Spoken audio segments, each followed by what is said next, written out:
আমাকে একেবারে ছোট ভাই সন্তান তুল্যভাবে স্নেহ করতেন।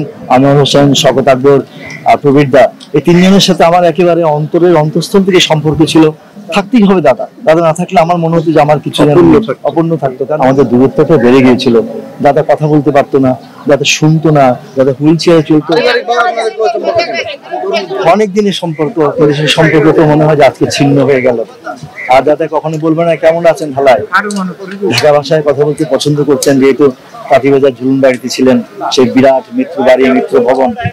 তো স্মৃতি অনেক, যতদিন একজন মানুষ জীবিত থাকে স্মৃতি তখন মধুরই থাকে। আর যখন যে লোকটা আমাদের ছেড়ে চলে যায় তখন সেই সব স্মৃতিগুলো সব বেদনা হয়ে যায়। তা এত বছরের আমার 40 বছরের অভিনয় জীবন, দাদার সাথে অনেক অনেক ছবি করেছি। তার সাথে এত হৃদ্যতা। আমার তো মনে হয় আমাকে একেবারে ছোট ভাই সন্তান তুল্যভাবে স্নেহ করতেন। অনেক কিছু আমার সাথে শেয়ার করতেন। যখন কবিতার বউ অসুস্থ হলো তখন আমার হাতে পুরো সংসারটা দিয়ে উনি চলে গিয়েছিলেন। 9 মাস ছিলেন না বাংলাদেশে।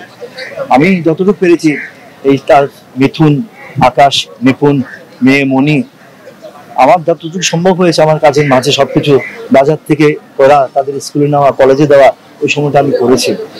এই করে হয়তো তার কাছ থেকে আমি ভালোবাসা আদায় করেছি, স্নেহটা আদায় করতে পেরেছি।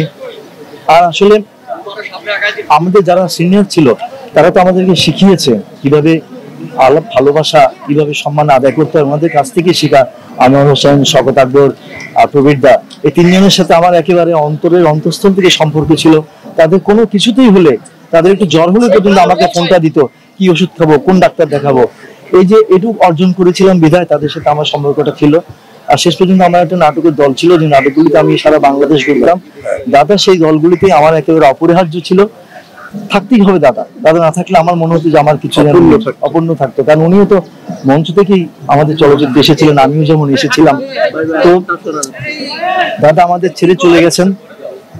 আর কখনো বলবেন না সুব্রত কেমন আছেন হালায়, আব্দুল যাবেন, আপনার লোকে আমার রুমটা রেখে দেন, নাহলে আপনার লোকে রেখেন, আমাদের আলাদা দিয়েন না, বুঝছেন না? কথা কোনো লোক নাই তো, এখন সবাই কাজে কাজে ব্যস্ত। আসলেই কথা বলার লোক আমরা কমে গেছি বিধায় দাদার সাথে আমাদের দূরত্বটা বেড়ে গিয়েছিল।